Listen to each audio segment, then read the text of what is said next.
Hello प्यारे विद्यार्थियों, मैं विकास भारद्वाज आप सभी का परीक्षा मैनिया के यूट्यूब चैनल पे हार्दिक स्वागत एवं अभिनंदन करता हूं। जैसा कि हम लोग डिस्कशन कर रहे थे पॉलिटी, यानी कि हमने डिस्कशन किया था भारतीय संविधान का विकास किस प्रकार हुआ। उसके बाद में मैंने आपको प्रस्तावना यानी कि उद्देशिका के बारे में समझाया प्यारे बच्चों, और उसके बाद में आज पिछले क्लास में मैंने कुछ क्वेश्चन सॉल्व कराए और उन क्वेश्चन पे हम लोगों ने डिस्कशन किया। तो मुझे लग रहा था कि आप लोग उसे अच्छे से कर पा रहे होंगे, क्योंकि मैंने भारतीय संविधान के विकास में और प्रस्तावना में कोई पॉइंट ऐसा नहीं छोड़ा है जहां से आपसे एग्जामिनर क्वेश्चन पूछे और आप उस बात को ना कर पाओ। जैसे कि कुछ अच्छे लेवल के क्वेश्चन मैंने आज लिए हैं जिन्हें मैं क्लास के बाद डिस्कशन करूँगा, और मतलब लास्ट मोमेंट पे क्लास के जो लास्ट में 10-15 मिनट होंगे उनमें हम क्वेश्चन डिस्कशन कर रहे होंगे और आप अच्छे से उन्हें देखेंगे।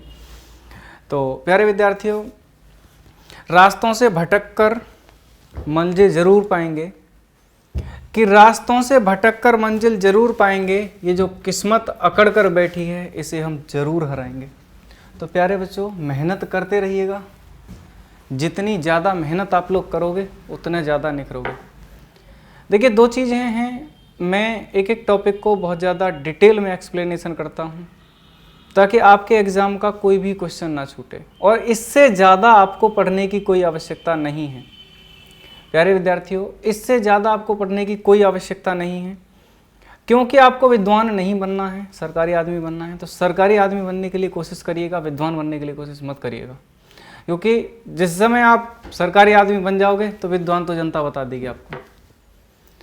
तो ये सामाजिक फैक्ट है प्यारे बच्चों। तो आइए डिस्कशन करते हैं हम कुछ बातों के बारे में। जैसा कि आज हम जो टॉपिक शुरू करने वाले हैं वो टॉपिक है प्यारे विद्यार्थियों मौलिक अधिकार।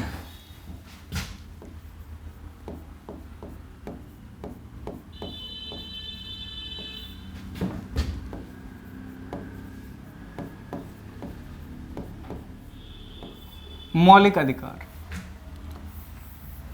सबसे पहला क्वेश्चन बनता है क्या है। दूसरा क्वेश्चन बनता है बच्चों कहां है।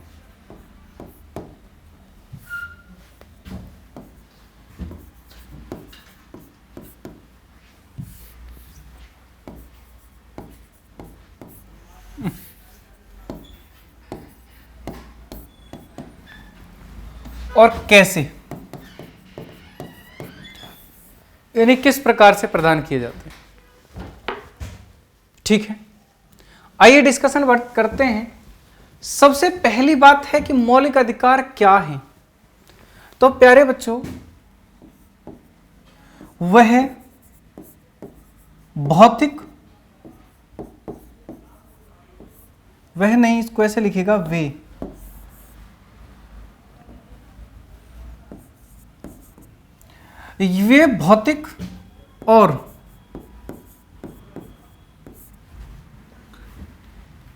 भौतिक और राजनीतिक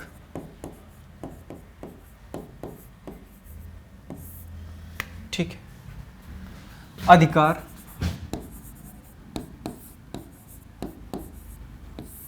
वे भौतिक और राजनीतिक अधिकार या नैतिक अधिकार प्यारे बच्चों जिन्हें न्यायालय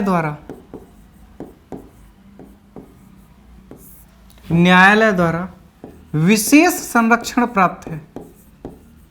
विशेष संरक्षण प्राप्त है, मौलिक अधिकार कहलाते हैं। दोबारा से समझेंगे। वे भौतिक और नैतिक या राजनीतिक अधिकार, यानी कि भारतीय संविधान द्वारा हमें दिए गए वो अधिकार जो कि न्यायालय द्वारा संरक्षित हैं। यदि आपका कोई व्यक्ति आपके मौलिक अधिकारों का हनन करता है तो आप उसे पकड़ के न्यायालय लेके जा सकते हैं कि देखो इसने मेरे मौलिक अधिकारों का हनन किया है। तो प्यारे बच्चों, क्या कहा मैंने कि इन्हें विशेष संरक्षण प्राप्त है। कहां पे? न्यायालय द्वारा। न्यायालय कहां? सर्वोच्च न्यायालय आप जा सकते हैं, आप सुप्रीम कोर्ट जा सकते हैं। अगर किसी ने आपके मौलिक अधिकारों का हनन किया है तो आप सुप्रीम कोर्ट जा सकते हैं। इस बात को कहेंगे मौलिक अधिकार। अब प्यारे विद्यार्थियों, दूसरी बात, पॉइंट नंबर 2, कहां है? तो देखिए, अगर हमसे पूछा जाए कहां है, तो भारतीय संविधान के भाग 3 में, भारतीय संविधान के भाग 3 में और अनुच्छेद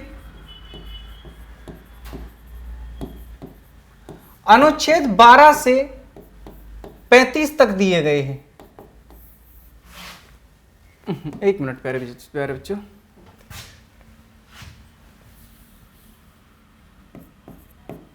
बारह से 35 तक दिए गए हैं। अब ये कैसे हैं, इस बात का अब हम धीरे धीरे टॉपिक वाइज डिस्कशन करते हैं। दोबारा से मैं एक बार रिपीट करता हूं, मौलिक अधिकार किसी व्यक्ति को दिए गए वो भौतिक और नैतिक अधिकार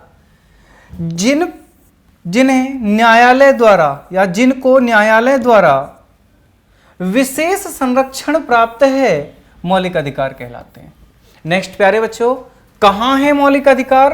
तो मौलिक अधिकार भाग 3 में है, संविधान के, भारतीय संविधान के भाग 3 में है, जिनमें 12 से 35 तक अनुच्छेद में इसका वर्णन किया गया है प्यारे विद्यार्थियों।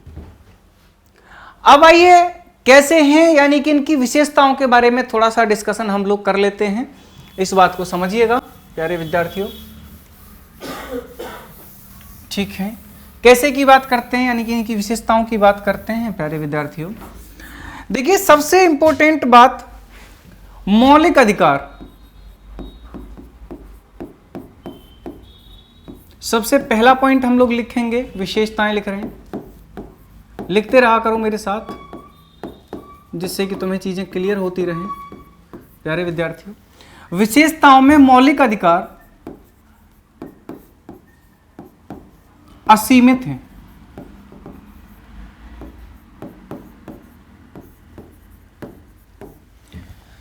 यानी न्यायालय द्वारा मौलिक अधिकारों को असीमित बताया गया है। क्या बताया गया है? असीमित बताया गया है। यानी यह कहा गया है कि एक हम किसी भी सीमा तक किसी भी व्यक्ति के मौलिक अधिकारों का हनन नहीं कर सकते हैं। यदि उसकी स्वतंत्रता है तो उसके लिए सीमित है, आप उसे अपनी स्वतंत्रता के लिए आप सीमित हैं, आप अपनी स्वतंत्रता के लिए किसी दूसरे की स्वतंत्रता नहीं छीन सकते हो। अगली बात प्यारे बच्चों, दूसरी बात, मौलिक अधिकार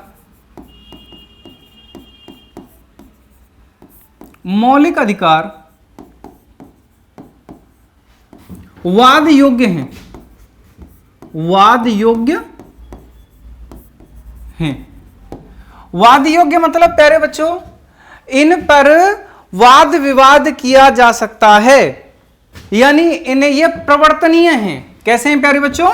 ये प्रवर्तनीय हैं, वाद योग्य हैं, इन पर वाद विवाद किया जा सकता है, ठीक है। मौलिक अधिकारों को वाद विवाद यानी कि वादित किया जा सकता है, यह वाद योग्य हैं। नंबर 3, अगर हम डिस्कशन करें तो इनका जो स्वरूप है, मौलिक अधिकार का जो स्वरूप है प्यारे बच्चों, मौलिक अधिकारों का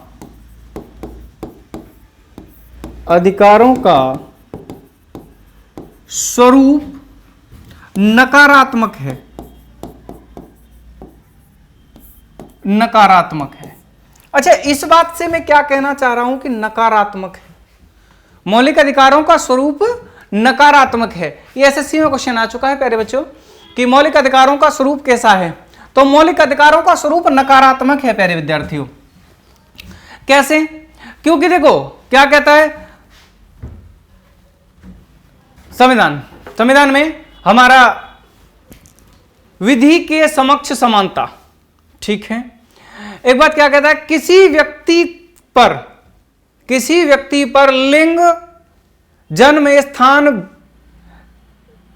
धर्म के आधार पर कोई भेदभाव नहीं किया जाएगा, यानी क्या कहेंगे, नहीं किया जाएगा। यानी ये कैसे हैं, इनका स्वरूप कैसा है प्यारे बच्चों, नकारात्मक है, या हम इस बात को कह देंगे निषेधात्मक है।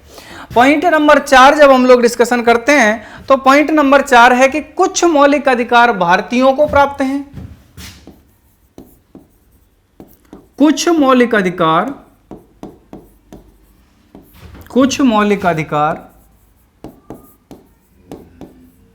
केवल भारतीयों को प्राप्त हैं, केवल भारतीयों को प्राप्त हैं।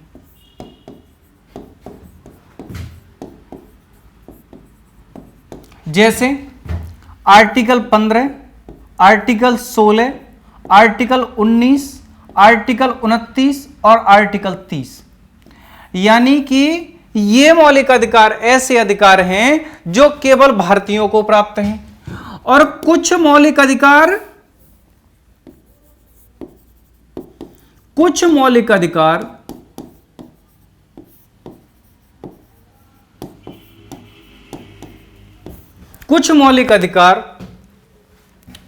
भारतीय और विदेशी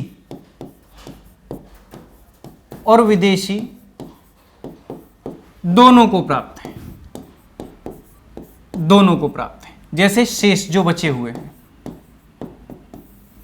यानी प्यारे विद्यार्थियों, मैं क्या कहना चाह रहा हूं, मेरी बात को सुनिए ध्यान से। हमारे संविधान निर्माता कितने निर्मल हृदय वाले थे या कितने अच्छे थे कि उन्होंने भारतीयों को तो मौलिक अधिकार दिए, लेकिन अन्य देशों की तरह उन लोगों ने ऐसा नहीं किया कि केवल भारतीयों को ही मौलिक अधिकार दिए जाएं। उन्होंने सभी लोगों को कुछ मौलिक अधिकार विदेशियों को भी दिए। यानी कि ऐसा नहीं है कि आप लोगों ने एक पिस्टल बनाई और उसका जो है आप देख रहे हो प्रयोग करके, अब वो प्रयोग किया जाना चाहिए किसी जानवर पे, और सोचा कि एक विदेशी भारत आया है, चलिए इस पे प्रयोग कर लेते हैं ना जी, इस पे प्रयोग कर लेते हैं, और उसको ठोक दिया। तो प्यारे बच्चों, जो दंड का प्रावधान भारतीय व्यक्ति के लिए है संविधान में, वही विदेशी के लिए भी होगा, क्योंकि भारतीय संविधान दोनों को समान संरक्षण प्रदान करता है। प्यारे विद्यार्थियों, बोलो समझ में आई बात? दोबारा एक बार डिस्कशन कर लेते हैं बातों पे। पहला नंबर क्या है कि मौलिक अधिकार असीमित हैं, ये बात मैंने समझाई। दूसरा, मौलिक अधिकार वाद योग्य हैं, इन पर वाद विवाद किया जा सकता है, जैसे कि मैं आगे आप लोगों को समझाऊंगा। मौलिक अधिकारों का स्वरूप नकारात्मक है। मौलिक अधिकारों का स्वरूप कैसा है प्यारे बच्चों? नकारात्मक है। अगला है मौलिक अधिकार, कुछ मौलिक अधिकार, एक मिनट, हाँ, कुछ मौलिक अधिकार केवल भारतीयों को प्राप्त हैं, जैसे article 15, article 16, article 19, article 29, article 30। आप इसे याद रख सकते हो, 15, 16 दोनों लगातार हैं, उसके बाद में 19 है, और फिर 29, 30 दोनों लगातार हैं। आप इस तरीके से याद रख सकते हो कि 19 के बाद डायरेक्ट 29 और 29 के बाद 30। इस तरीके से आप लोग इसको याद रख सकते हो। और शेष मौलिक अधिकार जो हैं वो भारतीयों को भी प्राप्त हैं और बच्चों वो विदेशियों को भी प्राप्त हैं। आइए अगला पॉइंट डिस्कशन करते हैं हम लोग। अगला पॉइंट क्या है प्यारे विद्यार्थियों? देखिए एक बात और, अधिकांश मौलिक अधिकार, प्यारे विद्यार्थियों, अधिकांश मौलिक अधिकार तो राज्य के विरुद्ध प्राप्त हैं, लेकिन कुछ मौलिक अधिकार ऐसे भी हैं जो नागरिक को किसी दूसरे नागरिक के विरुद्ध प्राप्त हैं। ठीक है, जैसे कि वाक एवं अभिव्यक्ति की स्वतंत्रता, यानी कि आप कोई भी बात बोल सकते हैं, तो वो बात आप सरकार के विरुद्ध बोल सकते हैं, सरकार के अगेंस्ट बोल सकते हैं। भाई आपको अधिकार है, आप पढ़े लिखे हैं, सरकार कोई कानून लाई तो आप क्या करेंगे, उस पर केस डाल देंगे कि भाई ये कानून हमें अच्छा नहीं लग रहा है, अगर आप पढ़े लिखे हैं तो। और आप पढ़े लिखे नहीं हैं, यानी कि थोड़ा कम पढ़े लिखे हैं, तो क्या होगा कि आप उस बात को एग्री करेंगे, या कुछ लोगों की बात बताने से हो सकता है तुम्हारे समझ में आए कि भाई ये कानून अच्छा नहीं है, तो प्यारे विद्यार्थियों उस पर विवाद किया जाएगा।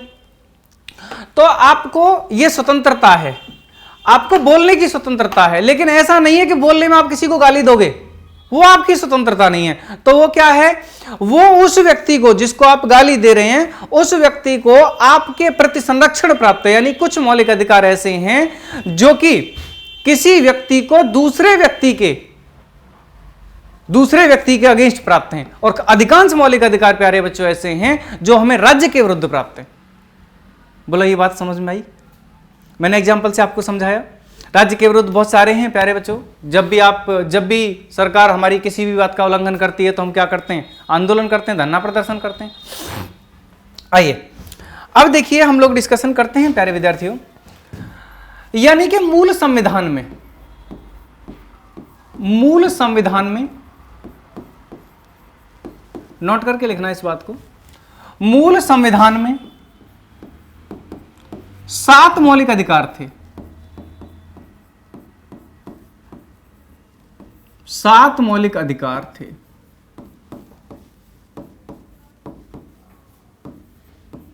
लेकिन एक संशोधन हुआ प्यारे बच्चों, 44th यानी कि 44वां संविधान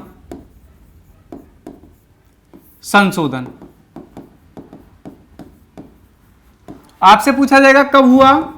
1978 में। क्या हुआ? संपत्ति का अधिकार।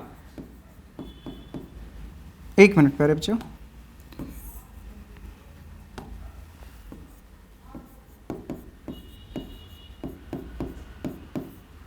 संपत्ति का अधिकार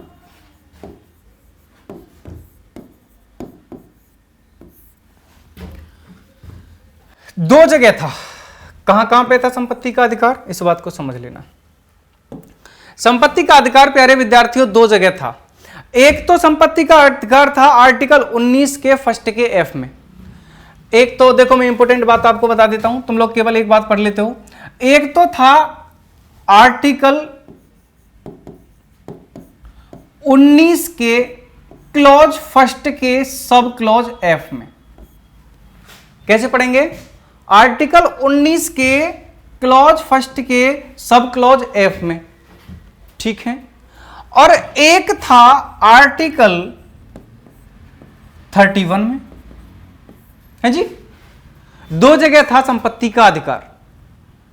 आज के बाद कुछ बच्चे केवल पढ़ लेते हैं कि आर्टिकल 31 में ही संपत्ति का अधिकार है। नहीं प्यारे बच्चों, संपत्ति का अधिकार भारतीय संविधान में दो जगह दिया गया था। पहला नंबर दिया गया था कहां पे? आर्टिकल 19 के क्लॉज फर्स्ट के सब क्लॉज एफ में, और दूसरा दिया गया था आर्टिकल 31 में। दूसरा दिया गया था आर्टिकल 31 में।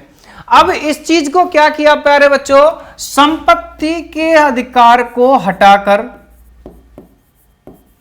या खत्म करके आर्टिकल 300A में डाल दिया गया और इसे कानूनी अधिकार बना दिया गया। क्या बना दिया गया? कानूनी अधिकार या संवैधानिक अधिकार। संवैधानिक अधिकार बना दिया गया। प्यारे बच्चों, मैंने क्या समझाया आपको? कानूनी अधिकार या संवैधानिक अधिकार बना दिया गया। बोलो ये बात समझ में आई? क्लियर हुआ? अच्छा सर, ऐसा क्यों हुआ? क्या रीजन था इन चीजों का जिनके बारे में हम लोग डिस्कशन कर रहे हैं? देखिए, थोड़ा सा डिटेल में जब चीजों को पढ़ते हैं तभी कुछ चीजें निकल के आती हैं बाहर और समझ में आता है। दोबारा से एक बार मैं डिस्कशन करता हूं कि मूल संविधान में प्यारे बच्चों 7 मौलिक अधिकार थे, ठीक है। 44वां संविधान संशोधन 1978 में हुआ, जिसमें संपत्ति का अधिकार हटा दिया गया। और उस संपत्ति के अधिकार को कहां कहां पे था पहले ये देख लेते हैं। संपत्ति का अधिकार आर्टिकल 19 के फर्स्ट के एफ में, यानी कि आर्टिकल 19 का क्लॉज फर्स्ट का सब क्लॉज एफ और आर्टिकल 31 में था। इसको हटाया, ठीक है। हटाकर क्या किया? 301 में डाल दिया गया और क्या बना दिया गया? कानूनी अधिकार या संवैधानिक अधिकार बना दिया गया। ये बात समझ में आई? अब आपसे क्वेश्चन बनेंगे, सुनिएगा ध्यान से। पहला क्वेश्चन बनेगा कि संपत्ति के अधिकार को कौन से संविधान संशोधन द्वारा हटाया गया? तो 44th अमेंडमेंट एक्ट 1978, 44वां संविधान संशोधन 1978 द्वारा, ठीक है। अच्छा, संपत्ति के अधिकार को हटा दिया गया। अब ये पूछा जाएगा, क्योंकि देखो एग्जामिनर बड़ा एडवांस हो चुका है, कि संपत्ति का अधिकार कौन से अनुच्छेद में था, और प्यारे बच्चों दोनों दे दिए जाते हैं, है ना, दोनों दे दिए जाते हैं। जैसे ऑप्शन नंबर 1 देगा आर्टिकल 19 का क्लॉज फर्स्ट का सब क्लॉज एफ, और बी में देगा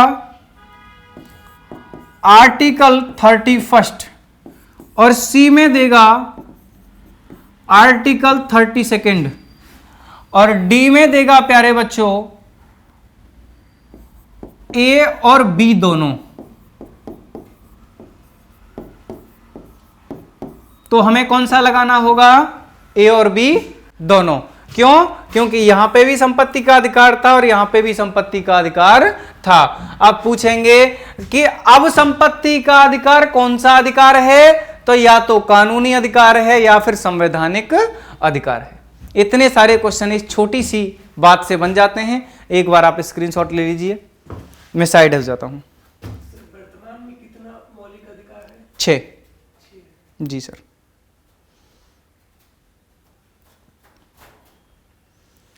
आइए प्यारे बच्चों, अब हम डिस्कशन करते हैं। आपने स्क्रीनशॉट ले लिया होगा, मुझे उम्मीद है। लेकिन अब हम बात करते हैं कि वर्तमान में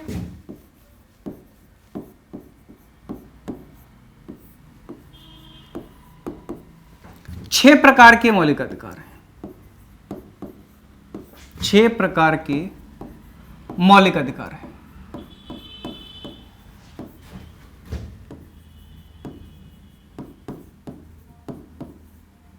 मौलिक अधिकार है प्यारे बच्चों। सबसे पहला है समता या समानता का अधिकार। समानता का अधिकार। समानता का अधिकार दिया गया है आर्टिकल 14 में, आर्टिकल 15 में, आर्टिकल 16 में, आर्टिकल 17 में, आर्टिकल 18 में। यानी कि 5 आर्टिकल समानता के अधिकार के बारे में दिए गए। ठीक है प्यारे बच्चों, दोबारा समझ लेते हैं। पहला अधिकार है समानता का अधिकार, और समानता का अधिकार मिलता है प्यारे बच्चों आर्टिकल 14 में, आर्टिकल 15 में, आर्टिकल 16 में, आर्टिकल 17 में और आर्टिकल 18 में प्यारे बच्चों। दूसरा है, यह बात समझ में आई सभी को? दूसरा है प्यारे बच्चों स्वतंत्रता का अधिकार। स्वतंत्रता का अधिकार। स्वतंत्रता का अधिकार मिलता है आर्टिकल 19 में, आर्टिकल 20 में, आर्टिकल 21 में, आर्टिकल 21 का ए स्वतंत्र आर्टिकल है, याद रखना भाइयों, आर्टिकल 22 में। आर्टिकल 21 का ए स्वतंत्र आर्टिकल है शिक्षा का अधिकार। आपको शिक्षा का अधिकार है, ठीक है, तो आर्टिकल 21 का ए। अगला है प्यारे बच्चों शोषण के विरुद्ध अधिकार। शोषण के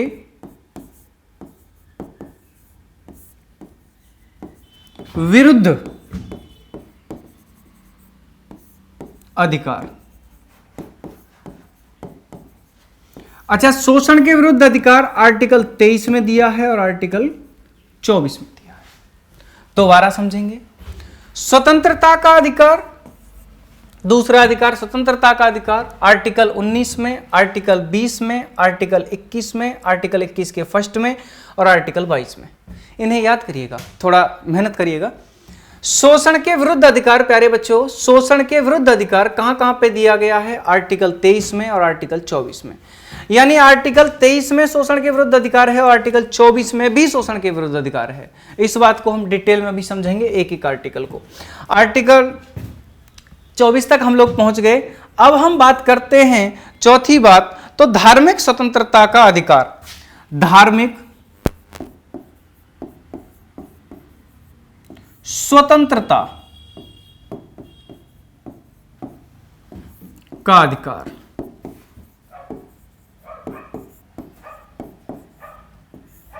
धार्मिक स्वतंत्रता का अधिकार आर्टिकल 25 में, आर्टिकल 26 में, आर्टिकल 27 में, आर्टिकल 28 में।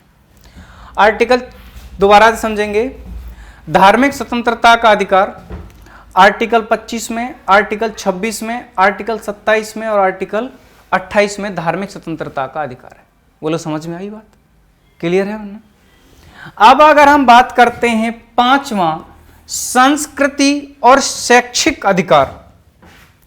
सांस्कृतिक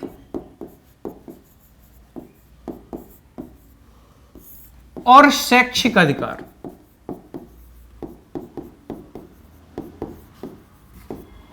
शैक्षिक अधिकार, ये प्यारे बच्चों हम लोगों को दिए हैं आर्टिकल 29 एंड आर्टिकल 30। और मैंने जैसा कि अभी बताया, हमारा जो छठवां मौलिक अधिकार था यानी कि संपत्ति का अधिकार, वो हमारा खत्म हो गया, जो कि आर्टिकल 30 फर्स्ट में था और आर्टिकल 19 के फर्स्ट के एफ में था। उसे हमने 300 के 1 में डाल दिया। तो अब हमारा छठवां मौलिक अधिकार क्या है? संवैधानिक उपचारों का अधिकार। संवैधानिक उपचारों का अधिकार,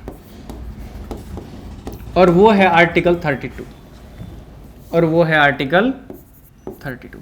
अभी रुकिएगा और देखिएगा, एक एक आर्टिकल का बड़े अच्छे से पोस्टमार्टम करेंगे प्यारे बच्चों। तो जैसा कि मैंने अभी आप लोगों को समझाया कि वर्तमान में 6 प्रकार के मौलिक अधिकार हैं। सबसे पहला अधिकार है प्यारे विद्यार्थियों कौन सा? तो सबसे पहला अधिकार है समता का अधिकार या समानता का अधिकार, जो आर्टिकल 14, 15, 16, 17 और 18 में दिया गया है। दूसरा है स्वतंत्रता का अधिकार, जो आर्टिकल 20, 19, 20, 21, 21 का ए और 22 में दिया गया है। तीसरा है शोषण के विरुद्ध अधिकार, तो ये 23 और 24 में दिया गया है प्यारे बच्चों। अगला है धार्मिक स्वतंत्रता का अधिकार, तो 25, 26, 27 और 28 में दिया गया है प्यारे बच्चों। अगला है सांस्कृतिक और शिक्षा और सांस्कृतिक और शैक्षणिक अधिकार, जो आपको 29 और 30 के अंदर दिया गया है। और छठवां मौलिक अधिकार जो कि संपत्ति का अधिकार था, समाप्त हो गया प्यारे बच्चों। अब है संवैधानिक उपचारों का अधिकार, जो कि आर्टिकल 32 के अंदर दिया गया है प्यारे बच्चों। इसमें सारी चीजों को आपके समझ में आ गया होगा। आप एक बार स्क्रीनशॉट लेंगे और हम आगे बढ़ेंगे। मुझे उम्मीद है आपने स्क्रीनशॉट ले लिया होगा। आइए अब हम डिस्कशन करते हैं। प्यारे बच्चों, मैंने क्या बताया था कि मौलिक अधिकार 12 से लेकर के 35 तक दिए गए हैं, लेकिन हमने यहां डिस्कशन कहां से किया? 14 से। और कहां तक किया? 32 तक। तो भाई आर्टिकल 12 कहां गया? आर्टिकल 13 कहां गया? उसके बाद में आर्टिकल 33 कहां गया? 34 कहां गया? और 35 कहां गया? भाई इन बातों पे भी तो डिस्कशन कर लेना आवश्यक है? तो आइए सबसे पहले हम इसी का पोस्टमार्टम करते हैं, जो आर्टिकल 12 है। ये आर्टिकल 12 क्या है, सबसे पहली शुरुआत करते हैं। आइए प्यारे बच्चों डिस्कशन करते हैं बहुत अच्छे से। सबसे पहली बात है आर्टिकल 12। आर्टिकल 12 मौलिक अधिकार के पक्ष में हमको यानी हम भारत के लोगों को, कैसे बच्चों? दोबारा हम वही समझ रहे हैं कि हम भारत के लोगों को राज्य की परिभाषा देता है। जैसे कि मैं बार बार प्रस्तावना में क्या कहता था, राज्य ये नहीं करेगा, राज्य वो नहीं करेगा, राज्य वो नहीं करेगा। अरे भाई आखिर राज्य है क्या? आज वो दिन आया है कि हम लोग वो समझते हैं कि राज्य क्या है। ठीक है, और मैंने आपसे कहा था कि मौलिक अधिकारों में मैं राज्य की परिभाषा को आपको समझाऊंगा। तो प्यारे विद्यार्थियों, आज वो दिन आया है जिसमें हम राज्य को समझेंगे। तुम लोग अच्छे से पढ़ा करो, ठीक है? बाकी मेरे ऊपर छोड़ दो, सारी चीजों को मैं डिटेल में आप लोगों को समझाऊंगा। आइए वरना हम लोग डिस्कशन करते हैं अनुच्छेद 12। अनुच्छेद 12 क्या कहता है? अनुच्छेद 12 राज्य को परिभाषित करता है प्यारे विद्यार्थियों। क्या करता है? राज्य को परिभाषित करता है, राज्य की परिभाषा देता है। अच्छा सर, ये बात समझ में नहीं आई कि राज्य की परिभाषा देता है, आखिर राज्य क्या है? तो देखिए पेन का कलर बदल के हम लोग लिखते हैं राज्य क्या है। सबसे इंपॉर्टेंट बात, भारतीय संविधान में संघ की सरकार और संसद। देखिए संसद को मैं अलग लिखूंगा, संघ की सरकार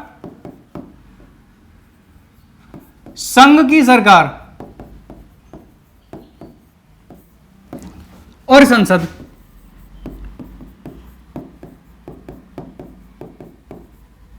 ठीक है जी। दूसरा, राज्य सरकारें और राज्य विधानमंडल और राज्य विधानमंडल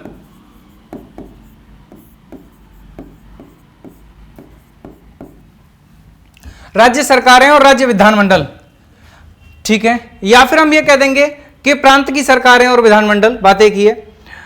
सरकार की शक्ति का प्रयोग करने वाला कोई भी व्यक्ति, चलो सॉरी तीसरे पे लिखो पहले, स्थानीय सरकारें,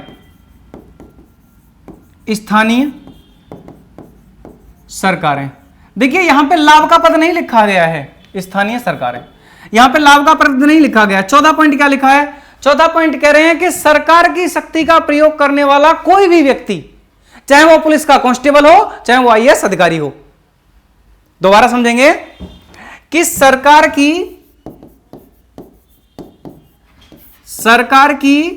शक्ति का प्रयोग करने वाला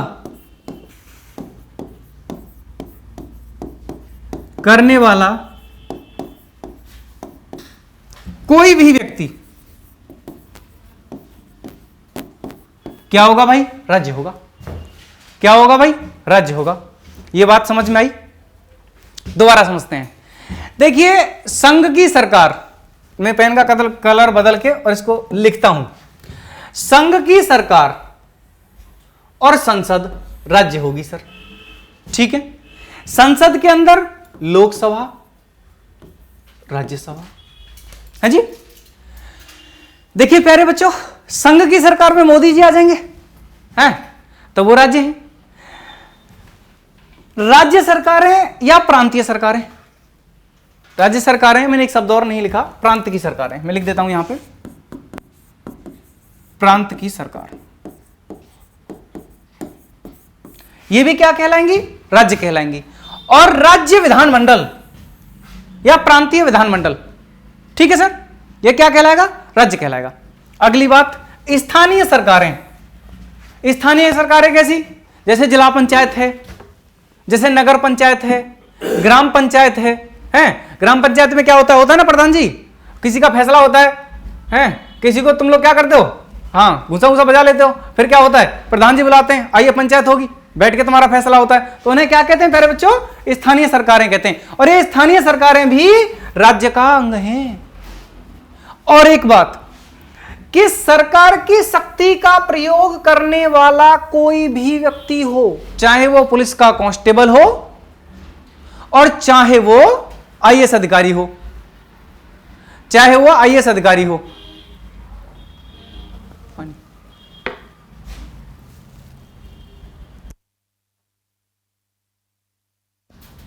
चलो हाँ, तो क्या कह रहे हैं? सरकार की शक्ति का प्रयोग करने वाला कोई भी व्यक्ति हो, चाहे वो कांस्टेबल हो प्यारे बच्चों और चाहे वो आईएएस अधिकारी हो, सभी क्या होंगे? राज्य होंगे। अभी देखो एक बात समझ में आई, आर्टिकल 12, ठीक है। आपसे पूछा जाए कितना भी टिपिकल क्वेश्चन बना के कि राज्य क्या है, ठीक है, या कह दिया जाए कि किस चीज को राज्य नहीं कहेंगे, और इनमें से 3 दे देगा, कोई चौथी एक बात दे देगा जैसे हम राज्य नहीं कहेंगे, जैसे करदाता, जैसे करदाता। एक मिनट,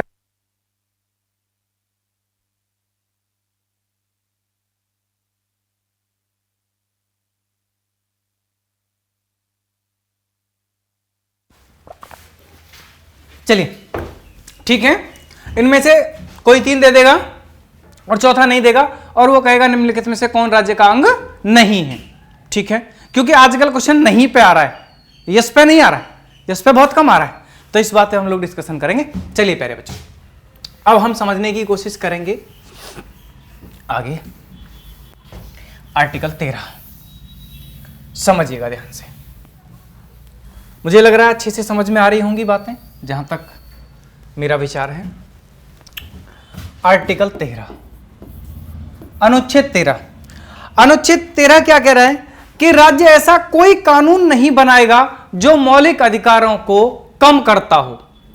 राज्य ऐसा कोई कानून नहीं बनाएगा जो मौलिक अधिकारों को कम करता हो। यहां देखना, हम यहां लोग विवाद पढ़ेंगे थोड़े से।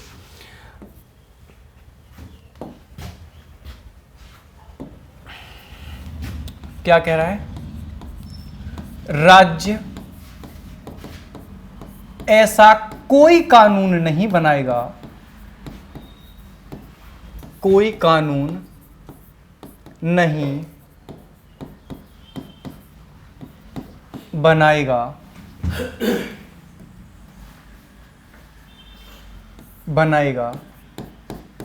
जो मौलिक अधिकारों को कम करता हो, मौलिक अधिकारों को कम करता हो। यानी क्या कह रहे हैं कि राज्य ऐसा कोई भी कानून नहीं बनाएगा जो कि मौलिक अधिकारों को कम करता हो। यह बात कहां पे लिखी गई? आर्टिकल 13 में, है ना। 14 से तो हमने मौलिक अधिकार शुरू किए थे, लेकिन यह बात कहां लिखी गई? आर्टिकल 13 में।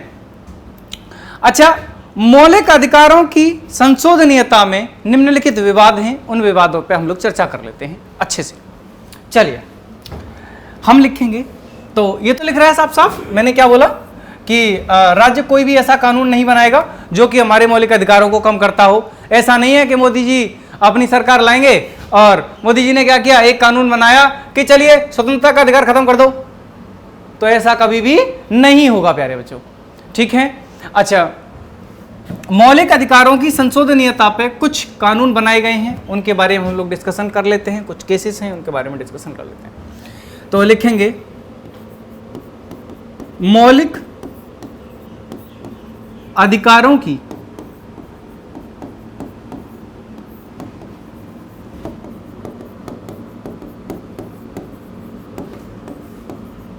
संशोधनीयता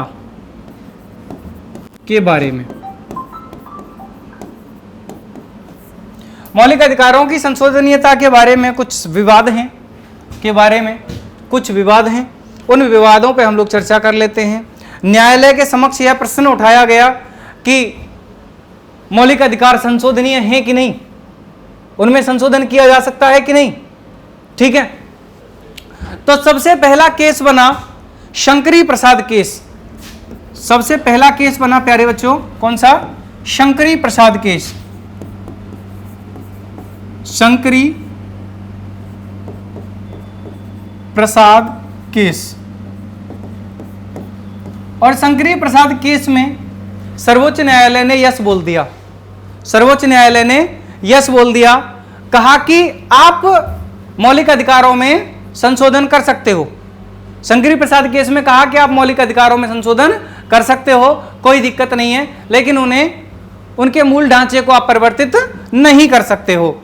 दूसरी बात, सज्जन सिंह केस, इसको आप लिख सकते हैं, 1951 में आया था ये। मैं थोड़ा मिटा के लिख देता हूं दोबारा, मुझे डेट भी लिखनी आवश्यक है और मैं लिखूंगा भी, 1951 में आया था ये।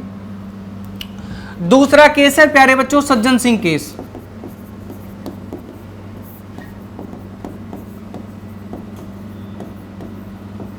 और सज्जन सिंह केस में भी यस कहा गया। सज्जन सिंह केस में भी यस कहा गया, जो कि 1965 में आया था। दोबारा से इसको लिख देते हैं 1965, थोड़ा डेट का, ठीक है। अरे लिख जा भाई, 5 गलत रह गया, रुक जाओ मिटा देते हैं। 1965 में सज्जन सिंह केस। और सज्जन सिंह केस में भी सर्वोच्च न्यायालय ने कहा कि हाँ, संविधान के अनुसार मौलिक अधिकारों का संशोधन किया जा सकता है, मौलिक अधिकारों में संशोधन किया जा सकता है। अब आगे आया गोलकनाथ केस 1967, तीसरा और इंपोर्टेंट, इस पे स्टार बनाना, ये पेपर में आता है, स्टार बनाना इस पे। और गोलकनाथ केस, गोलकनाथ केस 1967, और इसमें सर्वोच्च न्यायालय ने नो कह दिया। क्या कह दिया? नो कह दिया, और यह कह दिया कि मौलिक अधिकारों में संशोधन नहीं किया जा सकता है। ठीक है प्यारे बच्चों, इस बात को भी और ज्यादा डिटेल में समझेंगे, थोड़ा आप रुकिएगा, मैं पहले लिख देता हूं। और एक आया जिसके अनुसार प्यारे बच्चों, अब तुरंत इसमें एक आया संविधान संशोधन, जिसे हम कहते हैं 24वां संविधान संशोधन 1971। 24वां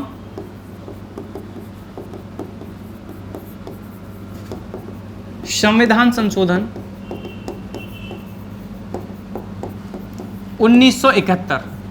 अब इस संविधान संशोधन में क्या कहा गया और क्या बताया गया इस संविधान संशोधन में, तो प्यारे बच्चों मैं साइड हो जाता हूं, आप एक बार स्क्रीनशॉट ले लीजिएगा, फिर इसका 24वें संविधान संशोधन को हम लोग लिखते हैं, अच्छे से समझाते हैं, ठीक है। तो ये बात समझिएगा, 24वें संविधान संशोधन 1971 द्वारा मूल ढांचे का सिद्धांत दिया गया, और मूल ढांचे का सिद्धांत दिया गया और यह बताया गया कि आप मौलिक अधिकारों में संशोधन कर सकते हैं। 24वें संविधान संशोधन क्या कहा गया कि आप मौलिक अधिकारों में संशोधन कर सकते हैं, कोई दिक्कत नहीं है, कोई परेशानी नहीं है, लेकिन उससे किसी व्यक्ति विशेष का कोई भी अधिकार प्रभावित ना हो और भारतीय संविधान का मूल ढांचा प्रभावित ना हो। इस आधार पे आप मौलिक अधिकारों में संशोधन कर सकते हो। यह बात कही गई 1971 में, 1971 में यह बात बताई गई, ठीक है। क्योंकि गोलकनाथ केस में सर्वोच्च न्यायालय ने, एक मिनट दोबारा मैं पेन बदल देता हूं, गोलकनाथ केस में सर्वोच्च न्यायालय ने 1967 में अपना मत बदल दिया और कहा, क्योंकि विवाद बढ़ गया, यहां पे सज्जन सिंह केस में कह दिया कि ठीक है आप कर दीजिए परिवर्तन, कोई दिक्कत नहीं है, यहां पे भी कर दिया कि ठीक है कर दीजिए परिवर्तन, कोई दिक्कत नहीं है। लेकिन कुछ कंडीशन ऐसी आई प्यारे बच्चों, जब हमें यह पता चला कि कुछ लोगों ने जो यहां पे कुछ केस आए, उनमें से कुछ मेन केस अभी हम लोग पढ़ लेंगे, थोड़े से जो ज्यादा इंपॉर्टेंट है, बहुत ज्यादा डीप नहीं जाएंगे, तो क्योंकि जितना तुम्हारे पेपर में नहीं आता है उससे ज्यादा नहीं अच्छा नहीं रहता, क्योंकि आप लोग ज्यादा बोरियत महसूस करते हो फिर। तो प्यारे विद्यार्थियों, गोलकनाथ केस में हम लोगों को मना कर दिया, मना इसलिए कर दिया कि कुछ चीजें परिवर्तित होने लगी, ठीक है। लेकिन फिर उसके बाद में एक संविधान संशोधन आया, और संविधान संशोधन आया 1971 में, और 1971 में जो संविधान संशोधन आया वो था 24वां संविधान संशोधन, और 24वें संविधान संशोधन में यस कहा और मूल ढांचे का सिद्धांत दिया, मूल ढांचे का सिद्धांत दिया, ठीक है। यह बात आपसे पूछी जा सकती है। बोला यहां तक क्लियर हुआ, समझ आया, बिल्कुल एकदम क्लियर है ना। चलिए सर, नेक्स्ट पॉइंट अगला है केशवानंद भारती केस। इस बात को समझ लो थोड़ा सा।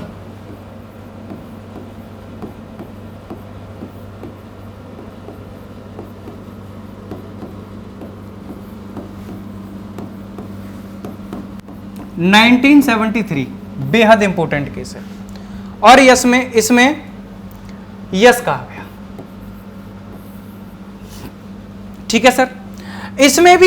इसमें स्पष्ट रूप से दिखाई दिया मूल ढांचे का सिद्धांत।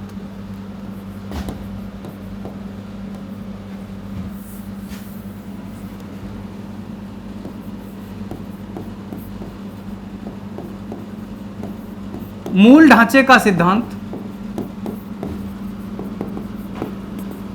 मुख्य रूप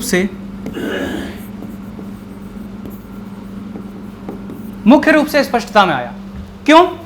क्योंकि केशवानंद भारती केस में मूल ढांचे का सिद्धांत इसलिए दिया गया कि सुप्रीम कोर्ट ने मना करने के बाद पिछले केस में अपने निर्णय को बदलते हुए यह कहा कि हम मौलिक अधिकारों में संशोधन कर सकते हैं। क्योंकि हमने पीछे एक बात और थी प्यारे बच्चों, जो 24वां संविधान संशोधन था, उसमें आर्टिकल 13, इसको नोट करके ले लेना, अनुच्छेद 13 में भी कुछ परिवर्तन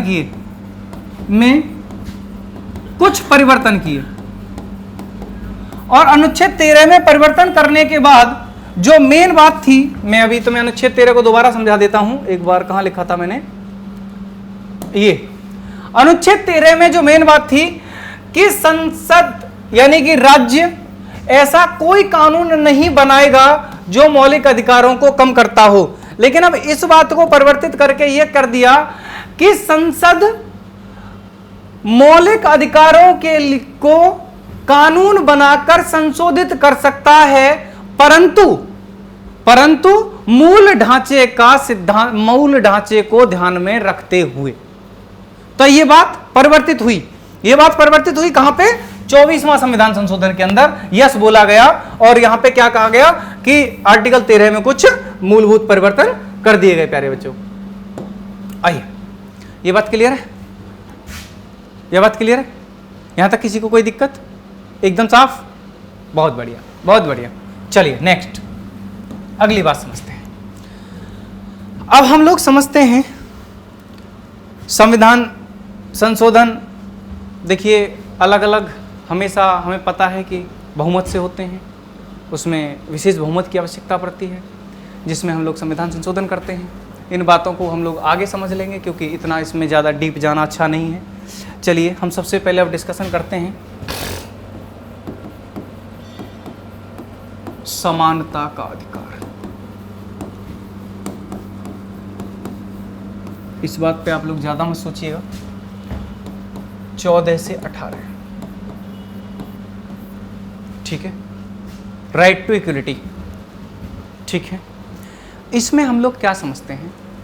सबसे इंपॉर्टेंट बात प्यारे बच्चों, राइट टू इक्वलिटी यानी कि समानता का अधिकार हमें पढ़ना सिखाता है आर्टिकल 14, आर्टिकल 15, आर्टिकल 16, आर्टिकल 17 और आर्टिकल 18।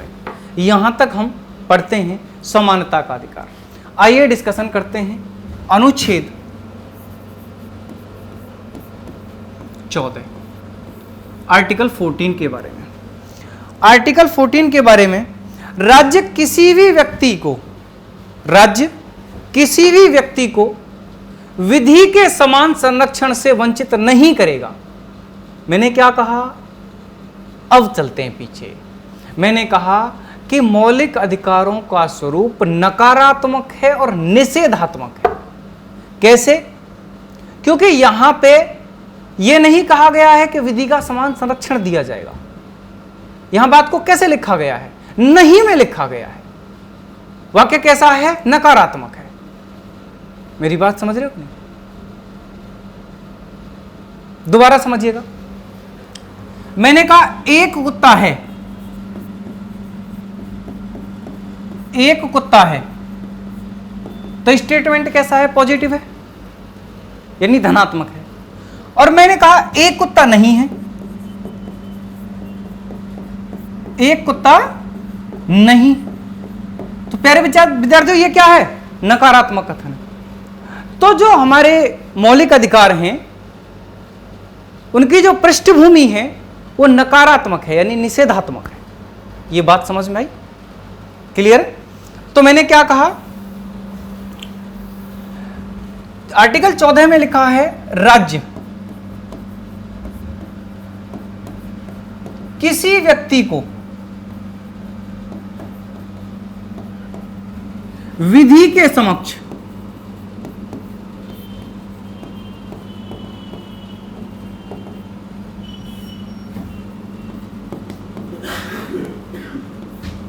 समानता से या समता से वंचित नहीं करेगा, वंचित नहीं करेगा। समझ गए? राज्य क्या करेगा प्यारे बच्चों? सभी को समान संरक्षण देगा, समान संरक्षण देगा। ठीक है। अगली बात है प्यारे बच्चों, विधि के समान रखना, मतलब विधि के समान समझने से मतलब क्या है? विधि के समान संरक्षण से मतलब क्या है, इस बात को समझ लेते हैं। विधि के समान संरक्षण से मतलब है कि जो कानून भारत सरकार ने बनाया है, ठीक है, जिसे न्यायालय द्वारा व्याख्या की गई है, जिसे न्यायालय द्वारा व्याख्या करके समझा के लोगों तक भेजा गया है, उस कानून के लिए भारत की या भारतीय प्रत्येक व्यक्ति उस पर समान रूप से समानता का भागी होगा। यानी प्यारे बच्चों, मैंने आपसे कहा कि भारत सरकार ने एक संशोधन लाए और उसमें कहा गया कि शिक्षा का अधिकार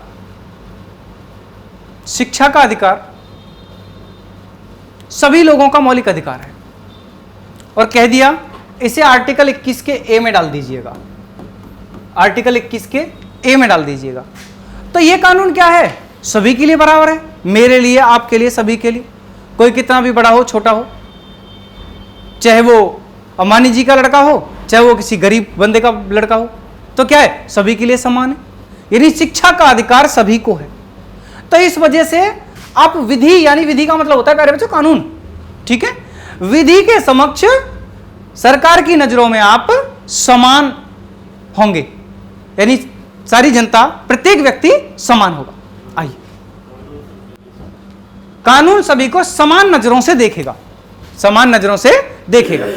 ऐसा नहीं कि तुम लोगों ने एक केस किया, दूसरे व्यक्ति ने एक केस किया, दोनों ने बराबर किया, अब पुलिस आपको पकड़ के ले गई क्योंकि उनके पास आपके लिए अरेस्ट वारंट थे, ठीक है, आपको उठा के ले गई। अब ऐसा नहीं है कि दूसरा व्यक्ति है उसको तो ना कूटा जाए और आपको कूटा जाए, या आपको ना कूटा जाए दूसरे को कूटा जाए, तो ये क्या है? ये पक्षपात हो जाएगा, ठीक है ना। तो इस तरीके से कानून की नजरों में आप बिल्कुल बराबर हैं, समान रूप से व्यवहार किया जाएगा, समान रूप से दंड दिया जाएगा। ऐसा नहीं एक व्यक्ति को ज्यादा दंड दिया जाए, समान किसी भी अपराध के लिए आपको अधिक दंड दे दिया जाए, दूसरे को कम दंड दिया जाए, ऐसा नहीं होगा। कानून सबके लिए बराबर है, इस बात को मैंने आपको समझाया एग्जाम्पल से। आइए डिस्कशन करते हैं, ठीक है सर।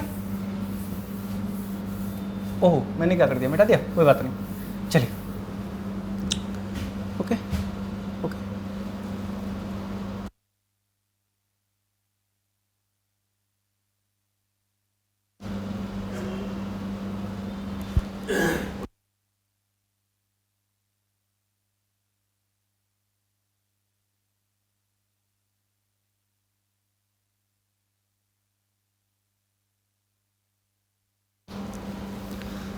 चलिए आगे हम लोग डिस्कशन करते हैं।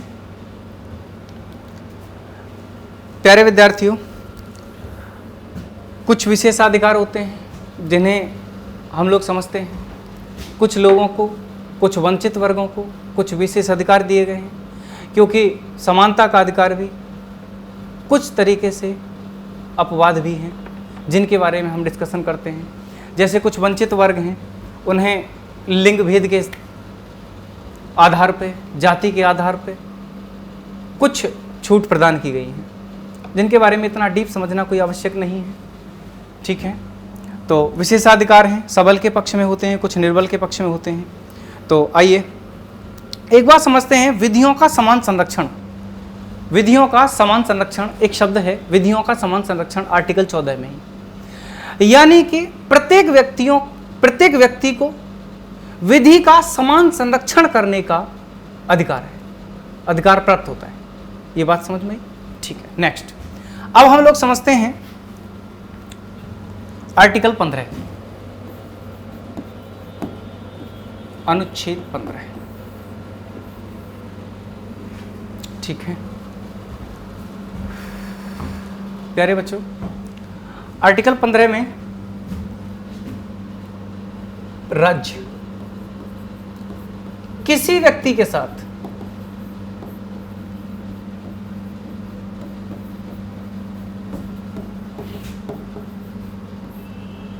जाति, लिंग, धर्म, मूल वंश, जाति, लिंग, धर्म, मूल वंश, नस्ल और जन्म स्थान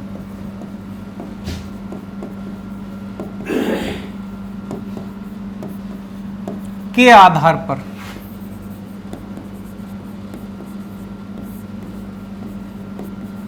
भेदभाव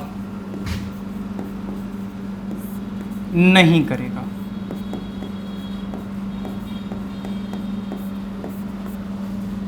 भेदभाव नहीं करेगा, यानी कि प्यारे बच्चों, राज्य हर व्यक्ति के लिए, चाहे वो किसी भी जाति का हो, समान व्यवहार से देखेगा। किसी भी लिंग का हो समान व्यवहार से देखेगा। कुछ अपवाद हैं यहाँ पे, समझाऊंगा। यहाँ पे भी कुछ अपवाद हैं, समझाऊंगा। जाति, लिंग, धर्म, मूल वंश, नस्ल और जन्म स्थान के आधार पर कोई भेदभाव नहीं करेगा। यानी कि उसकी नजर में सभी लोग बराबर हैं। लेकिन कुछ इस आर्टिकल 15 के अपवाद हैं। अपवाद कौन कौन है सर? महिला, बच्चे, SC ST, महिलाएं, बच्चे,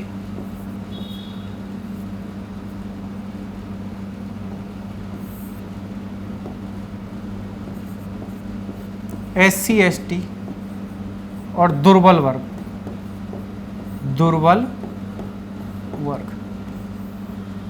इन्हें विशेष अधिकार प्राप्त है। ये क्या है? अपवाद है। ये क्या है? अपवाद है इस आर्टिकल। बोलिए, समझ में आई बात? क्लियर है? यहाँ इतना ज़्यादा समझाने वाली कोई बात नहीं है, केवल इतना ही है कि जिसकी जाति है उसके लिए किसी भी आधार पर भेदभाव नहीं किया जाएगा। उससे ये नहीं कहा जाएगा कि भाई तू किस फलान जाति का है, हमारे साथ मत बैठ। इस तरीके से कोई भेदभाव नहीं किया जाएगा। मान के चलिए आप ऑटो में जा रहे हैं, और ऑटो में जा रहे हैं तो आप मान के चलिए, देखिए दो चीज़ें हैं, मैं थोड़ा समझा देता हूँ। दो चीज़ें हैं। पहला तो ये है कि कोरोना हुआ है, तो कोरोना हुआ है तो आप किसी भी व्यक्ति से दूरी बना सकते हैं, ठीक है। या कोई विशेष बीमारी हुई है तो तुम किसी व्यक्ति से दूरी बना सकते हो। लेकिन ऐसा नहीं है कि कोई व्यक्ति निचली जाति का है और आप उससे ये कहो ऑटो में बैठने के लिए या होटल के बेड में सोने के लिए या सार्वजनिक स्थान पर जाने के लिए आप उससे ये कहो कि भाई तू फलान जाति का है, हम तेरे साथ नहीं बैठ सकते हैं, तो वो क्या कहेगा? चल बेटा, आर्टिकल 15 के तहत सुप्रीम कोर्ट, तो जो भी समझाते हैं क्या होता है जी, तो उसे क्या होगा? वो आर्टिकल 15 के तहत उसको कहाँ ले जाएगा? सुप्रीम कोर्ट ले जाएगा। उसकी लिंग के आधार पे, धर्म के आधार पे, मूल वंश के आधार पे, नस्ल के आधार पे, जन्म स्थान के आधार पे आप किसी तरीके का भेदभाव किसी व्यक्ति से नहीं कर सकते, ठीक है। आइए इस आर्टिकल 15 का थोड़ा सा और समझ लेते हैं। देखिए 93वां संविधान संशोधन 2005, 93वां संविधान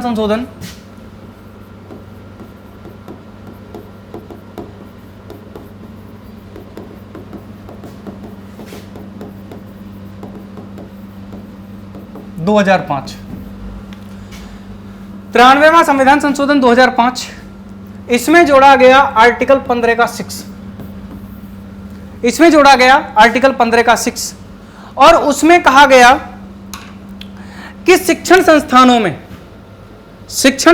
में दुर्बल वर्गों के लिए विशेष प्रावधान किए जाएंगे। दुर्बल वर्गों के लिए विशेष प्रावधान किए जाएंगे, लिख देता हूं।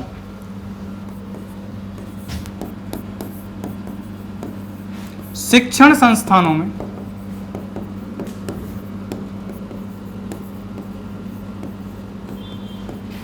दुर्बल वर्गों के लिए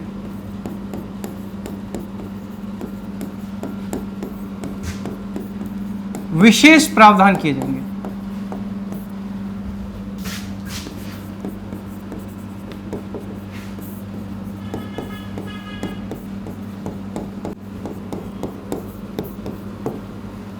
विशेष प्रावधान किए जाएंगे।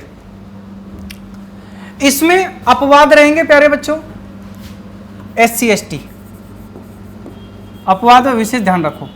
अपवाद रहेगा SC ST, SC रहने दो बस, अपवाद केवल SC शेड्यूल कास्ट। क्यों? क्योंकि SC के जो शैक्षणिक संस्थान हैं जो स्पेशल SC के लिए हैं, उनमें कोई भी दुर्बल वर्गों के लिए विशेष प्रावधान नहीं किए जाएंगे। यह अपवाद के तौर पे लिख दिया गया 93वें संविधान संशोधन 2005 में, जब 15 का 6 जोड़ा गया।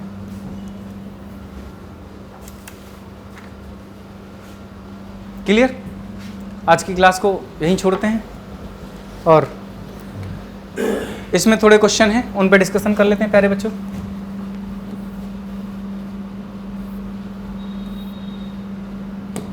आइए देखिए संविधान, भारतीय संविधान सभा का अध्यक्ष, सभा के अध्यक्ष कौन थे? भारतीय संविधान सभा के अध्यक्ष कौन थे? देखिए दो चीजें हैं यहां पे, केवल इतना कहा गया है कि भारतीय संविधान सभा के अध्यक्ष कौन थे, तो इन्होंने ये नहीं कहा है कि प्रथम अध्यक्ष कौन थे या द्वितीय अध्यक्ष कौन थे। तो इसका मतलब हमें केवल इतना सोच लेना है, इसमें दोनों ऑप्शन दिए हैं, डॉक्टर सच्चिदानंद सिन्हा भी दिए हैं प्यारे बच्चों, और डॉक्टर राजेंद्र प्रसाद भी दिए हैं। तो देखिए ये अस्थायी अध्यक्ष थे, तो हम अब इस कंडीशन में ऑप्शन नंबर बी का चुनाव नहीं कर सकते हैं। हम इस कंडीशन में ऑप्शन नंबर बी का चुनाव नहीं कर सकते हैं, क्योंकि डॉक्टर सच्चिदानंद सिन्हा केवल अस्थायी अध्यक्ष बनाए गए थे, ठीक है। क्योंकि हमें पता है कि मुख्य रूप से जो संविधान सभा की बैठक हुई थी वो पहली, दूसरी एंड तीसरी, थर्ड, 3 बैठकें हुई थी। तो हमें बताया गया था कि डॉक्टर सच्चिदानंद सिन्हा प्रथम अध्यक्ष बनाए गए और अस्थायी अध्यक्ष बनाए गए, लेकिन इसने कहा है कि संविधान सभा के अध्यक्ष कौन थे, तो डॉक्टर राजेंद्र प्रसाद से। बोलो क्लियर है? नेक्स्ट, भारतीय संविधान की रचना में निम्नलिखित में से किसका सर्वाधिक प्रभाव पड़ा है? देखिए ब्रिटिश का संविधान नहीं सर, संयुक्त राज्य अमेरिका से कुछ चीजें ली गई हैं सर, आयरलैंड के संविधान से नीति निर्देशक तो लिए गए हैं सर, लेकिन भारत सरकार अधिनियम 1935 से लगभग 75 से 80% संविधान लिया गया है। तो वो क्या कह रहा है कि भारतीय संविधान की रचना में निम्नलिखित में किसका प्रभाव सबसे अधिक पड़ा है? तो भारत शासन अधिनियम 1935। बोलो क्लियर है? क्लियर है सर? नेक्स्ट हम लोग समझते हैं भारतीय संविधान की प्रमुखतः कितनी बैठकें हुई हैं? तो 3 बैठकें हुई हैं, फर्स्ट, सेकंड और थर्ड। जैसा कि हम लोगों को पता है फर्स्ट में क्या है, मुख्यतः पूछ रहा है, वो प्रमुख पूछ रहा है मुख्यतः कितनी बैठक हुई है, क्योंकि यहाँ पे क्या है, सत्यनारायण सिन्हा को अस्थायी अध्यक्ष बनाया गया, डॉक्टर राजेंद्र प्रसाद को स्थायी अध्यक्ष बनाया गया, वैधानिक सलाहकार बनाए गए, ठीक है प्यारे बच्चों। और थर्ड बैठक में कुछ इंपॉर्टेंट बातों पर डिस्कशन हुआ, जो कि हम लोग कह सकते हैं कि जिसमें,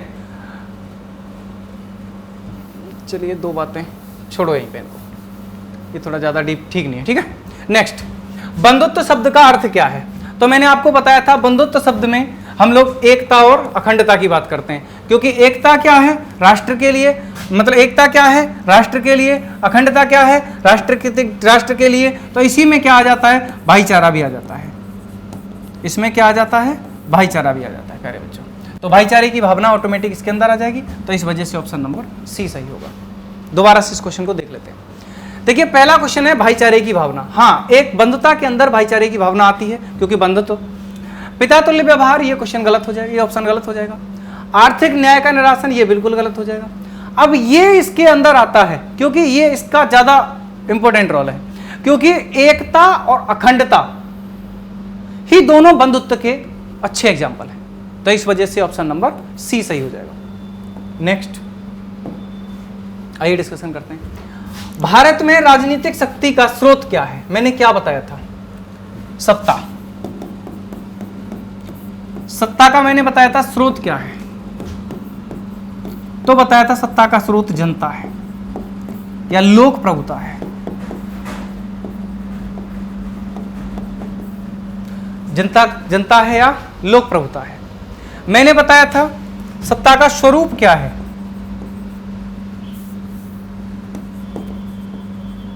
सत्ता का स्वरूप क्या है? सत्ता का स्वरूप है पंथ निरपेक्ष, लोकतंत्रात्मक, गणराज्य, ठीक है, प्रभुत्व संपन्न, संपूर्ण प्रभुत्व संपन्न, ये सारी चीजें क्या है, सत्ता का स्रोत है। समाजवादी क्या है, सत्ता का स्रोत है। दूसरा मैंने क्या बताया था, सत्ता का उद्देश्य क्या है, यानी उद्देश्य क्या है इन लोगों का, ठीक है, न्याय देना, स्वतंत्रता देना, समानता बनाना, बंधुत्व और एकता की भावना पैदा करना, ये क्या है, उद्देश्य है। तो मतलब सत्ता का स्रोत, सत्ता मतलब राजनीतिक शक्ति का मतलब क्या है, सत्ता, और इसका स्रोत क्या है, हम भारत के लोग और अर्थात जनता। बहुत सारे लोग क्या सोचेंगे, अच्छा संविधान सत्ता का स्रोत है, पहला ऑप्शन ठोक दो।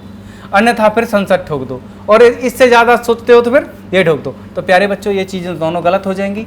यदि आपने पॉलिटी को और प्रस्तावना को अच्छे से पढ़ा है तो मुझे उम्मीद है आप अच्छे से क्वेश्चन को सॉल्व कर पाए होंगे, क्योंकि क्वेश्चन थोड़ा अच्छा था, इस वजह से अच्छे लेवल से ही सॉल्व हो पाता, क्योंकि यहाँ पे इन ऑप्शनों में भी बच्चा आराम से उलझ सकता है। और एग्जामिनर बड़ा होशियार है, वो चौथे ऑप्शन में ही आपको देगा कि हमें क्या करना चाहिए, और बच्चा सोचता है अच्छा ये तो वैसे लिख दिया है, पढ़ो अच्छे से, मेहनत करिएगा चीज़ों को लेकर के। और मुझे उम्मीद है कि जो मैंने आपको दिया है आप उसे अच्छे से डाइजेस्ट कर पाएंगे। और भाई उन चीज़ों को लिखा करो, मेहनत किया करो उन पर, और उन्हें अच्छे से समझो। मैं बहुत मेहनत करता हूँ, इसलिए भाई वीडियो को लाइक करो, शेयर करो और चैनल को सब्सक्राइब करो, और चैनल का अच्छे से सपोर्ट करो। प्यारे विद्यार्थियों, धन्यवाद आपका मुझे सुनने के लिए, बहुत बहुत।